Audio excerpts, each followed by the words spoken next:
Shalom à tout le monde. Et je salue tous mes frères et sœurs béninois. Ici, c'est le frère Charlemagne Semanou.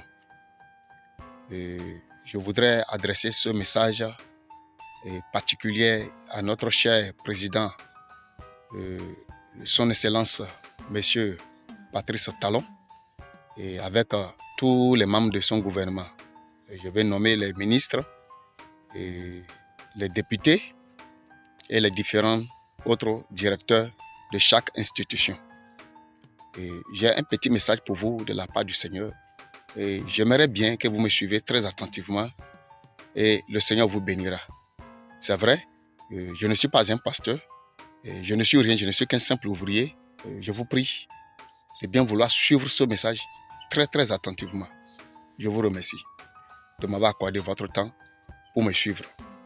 Le 28 novembre 2029, à l'environ de 22h30, j'ai lu un communiqué radio-télé qui a été signé depuis le Porto Novo le 27 novembre 2023, qui souligne 3 sujets à débattre à partir de 10h dans l'Assemblée nationale. Et ce qui attire beaucoup mon attention, c'est le deuxième point. Il s'agit de examen de la question d'actualité relative à l'instauration de l'homosexualité dans le système éducatif béninois.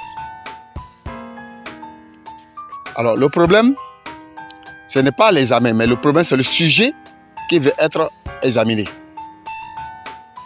Je voudrais en un premier temps attirer votre attention pour dire que notre Dieu que nous adorons, ce Dieu a formellement interdit toute pratique infâme, toute pratique abominable.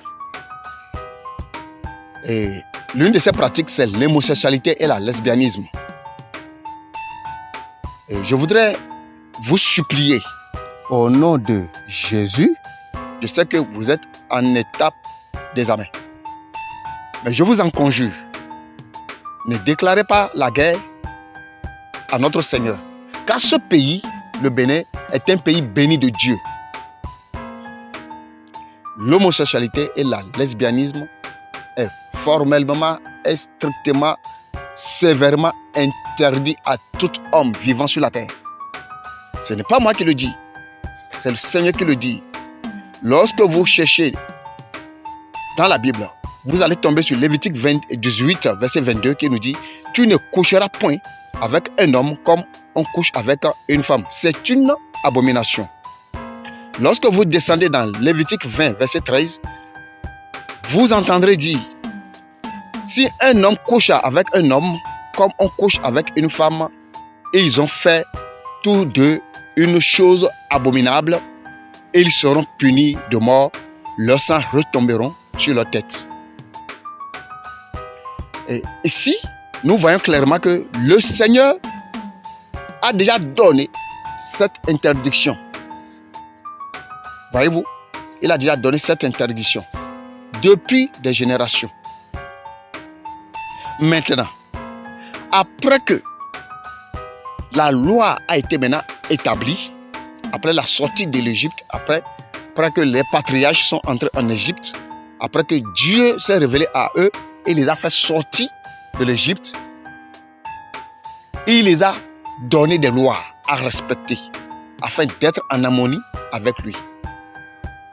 Et c'est parmi ces lois-là que nous avons lu Lévitique 18, 22 et Lévitique 20, 13. Vous allez voir, bien avant qu'il ne donne cette loi, le Seigneur a puni de mort toute la race humaine à cause de la pratique de l'homosexualité. Je veux parler de les contemporains du prophète Noé. Et lorsque nous descendons vers Abraham, nous voyons que les 2 villes, Sodome et Gomorrhe, ont été frappées par le feu à cause de la pratique de l'homosexualité. Car lorsque vous lisez dans Genèse 13, verset 13, on nous dit que les gens de Sodome étaient méchants et de grands pécheurs contre l'Éternel. Voyez-vous? Contre l'Éternel. Cela veut dire que l'homosexualité et le lesbianisme est un grand péché contre l'Éternel. Et dans ces deux villes, tout le monde était plongé dans cette pratique. Car lorsque vous descendez dans Genèse 19, versets 4 à 5, on nous parle ici des anges qui ont rendu visite à Lot, qui est le neveu d'Abraham. C'est de lui qu'on nous parle. On dit, il n'était pas encore couché que les gens de la ville, les gens de Sodome entouraient la maison. Depuis les enfants jusqu'aux vieillards, toute la population était accourue. Il appelait Lot et lui dit, où sont les hommes qui sont entrés chez toi cette nuit? Fais-les sortir vers nous pour que nous les connaissions. Voyez-vous, on nous dit ici, depuis les enfants jusqu'aux vieillards, donc tout le monde était dans cette pratique-là.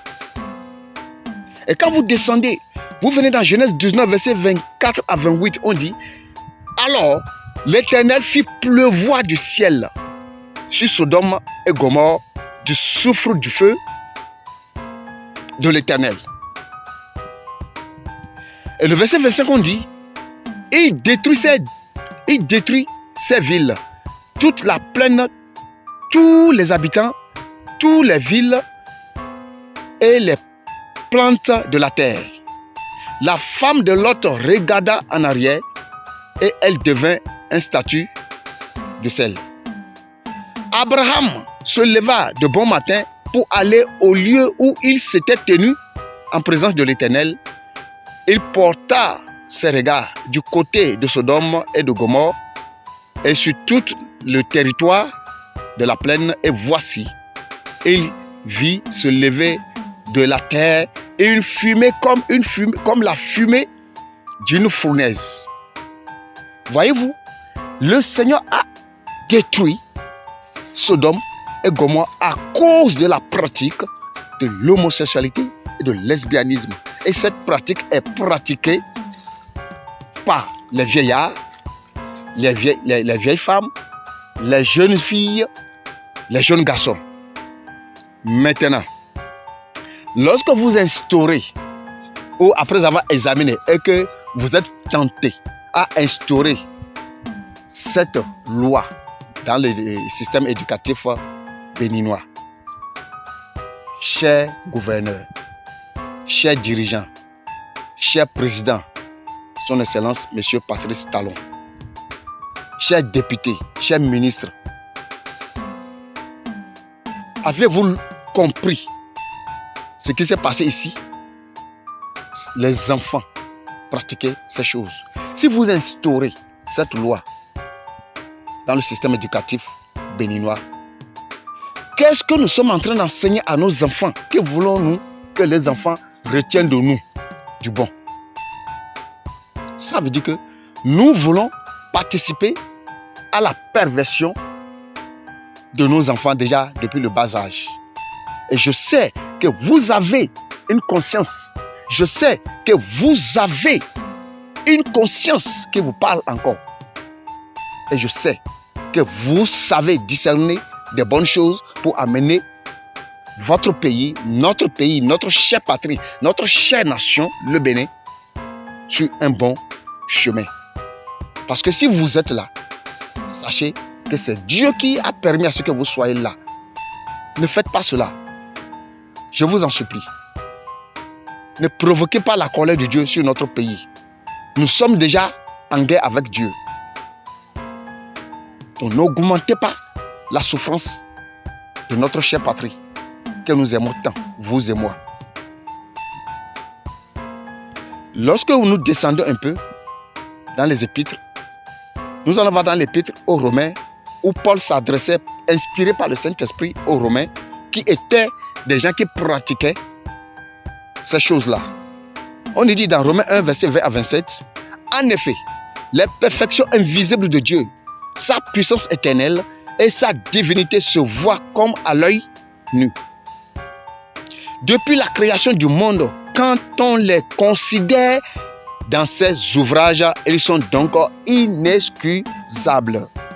Puisque ayant connu Dieu, ils ne l'ont point glorifié comme Dieu et ne lui ont point rendu grâce, mais ils se sont égarés dans leurs pensées et leur cœur sans intelligence a été plongé dans les ténèbres.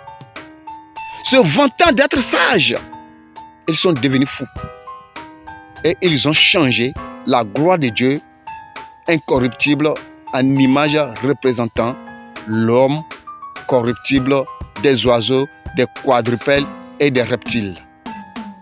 C'est pourquoi Dieu les a livrés à l'impurité selon les convoitises de leur cœur, en sorte qu'ils déshonorent eux-mêmes leur propre corps. Eux qui ont changé la vérité de Dieu en mensonge et ont adoré et servi la créature au lieu du Créateur qui est béni éternellement. Amen. C'est pourquoi Dieu les a livrés à des passions infâmes, car leurs femmes ont changé l'usage naturel en celui qui est contre nature. Et de même, les hommes abandonnant l'usage naturel de la femme se sont enflés dans leur désir les uns pour les autres, commettant homme avec homme des choses infâmes et recevant en eux-mêmes le salaire que méritaient leur égarement. Voyez-vous, ici la parole de Dieu nous dit, lorsque les Romains étaient entêtés, continuaient dans cette pratique de l'homosexualité et de la lesbianisme, Dieu a essayé à plusieurs reprises, certainement, de leur parler et ils n'ont pas voulu écouter. Alors Dieu s'est arrangé pour les livrer à leur propre convoitisme, visant ainsi à les détruire. Oui, je sais. Quelqu'un me dira, oh, la Bible, c'est le livre des Blancs. Et Jésus, c'est l'ancêtre des Blancs. D'accord. Si la Bible est le livre des Blancs, Jésus est l'ancêtre des Blancs. Question. Depuis quand aviez-vous vu les Blancs vous amener quelque chose de chez eux, si ce n'est pas quelque chose qu'ils ont pris de chez nous, pour aller transformer et nous le ramener? Depuis quand? La Bible n'est pas pour les Blancs, mais pour les Noirs en général. Je vous en prie. Ne suivez pas les passions infâmes de ces Blancs. Parce que en votant ces lois, ils vont vous subventionner d'un certain montant, des milliards en dollars ou en euros, je ne sais pas.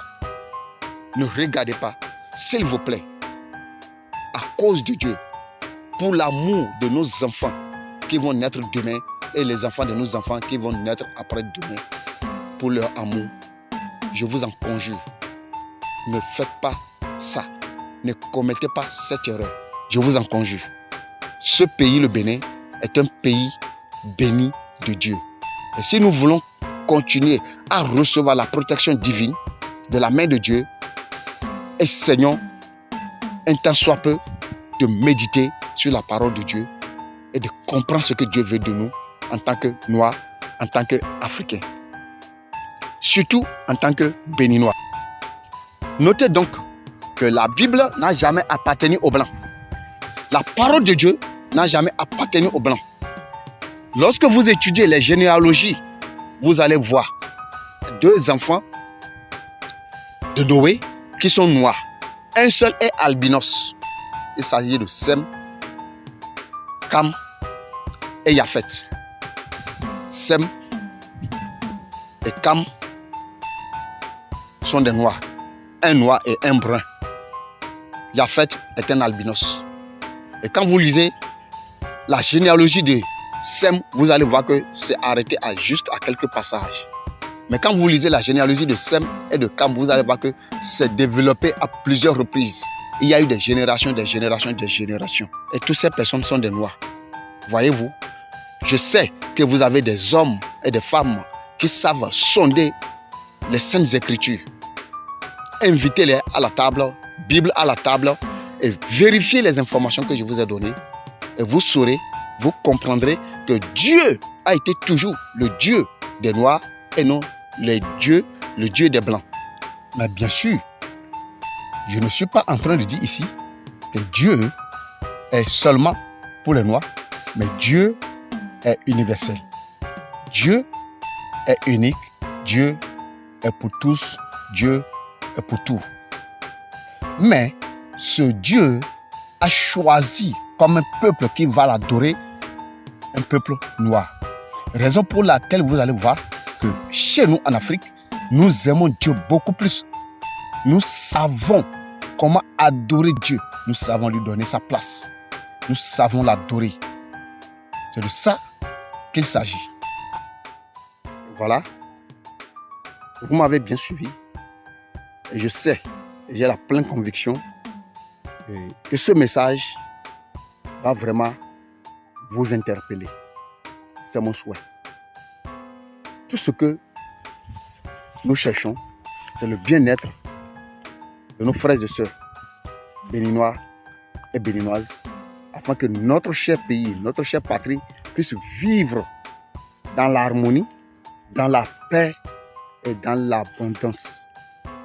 Je sais que vous avez reçu mon message et je sais que vous allez prendre des bonnes résolutions. Et Dieu vous bénira. Et il va vous élever encore plus. Il vous donnera encore des positions beaucoup plus importantes que la position que chacun de vous occupe en ce moment. Je reste convaincu que mon message n'est pas entré dans l'oreille des sourds. Que Dieu bénisse le Bénin.